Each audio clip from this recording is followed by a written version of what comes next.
Kris Jenner sat down with Ellen yesterday and revealed what she thinks about Kanye's tweets, the depiction of her in American Crime Story, and her confusion regarding Caitlyn Jenner saying she intends to date men.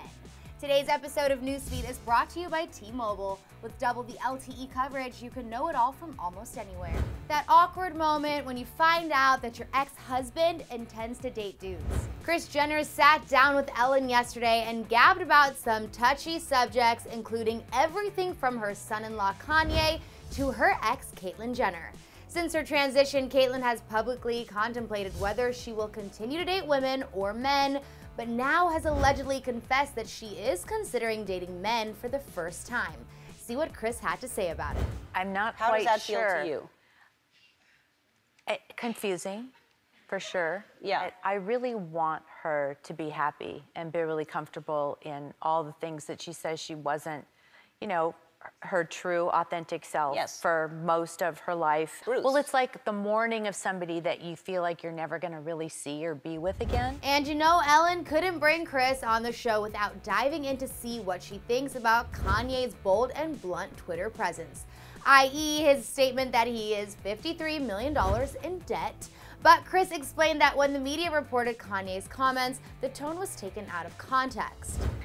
You know, there have been days when there should be a no tweeting law, like, oh, I'm $53 million in debt, or, you know, that whole thing. And I'm like, what he was trying to say was, that's what he's done to spend on his clothing line over the last 15 or 20 years, you know, whatever it's been. That's fair. It's no secret that words can be easily misconstrued and complicated, but that's nothing compared to the past complicated situations Kris has found herself in, specifically during the O.J. Simpson case, in which she lost one of her best friends, Nicole Simpson.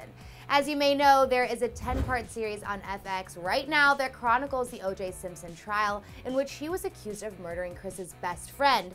And because Kris's ex-husband, Rob Kardashian, was on O.J.'s legal team, Kris was caught in the middle. It was very difficult because my ex-husband was on one side and, you know, I was kind of on the other. The kids were in the middle, and it was trying to explain this to children, and then O.J. had called, and, you know, everybody lost so much. Woo, talk about some heavy stuff. Kris went on to say that O.J. even contacted her following the trial, which needless to say was an awkward situation for everybody. But what do you guys think about what Kris had to say about all of this? Sound off in the comments section below. Don't forget to subscribe and then click right over here to catch up on Dirty Laundry to see what your favorite stars rocked on the Oscars red carpet. Thanks for watching Clevver News. I'm Sinead DeFries, and I'll see you guys next time. Click to the left for a rundown of times Kris Jenner was not a regular mom, but a cool mom, or click to the right to see some crazy burritos tackled on cheat day. Thanks again to T-Mobile for sponsoring this episode. Click to the right to stay in the know almost anywhere you go with double the LTE coverage.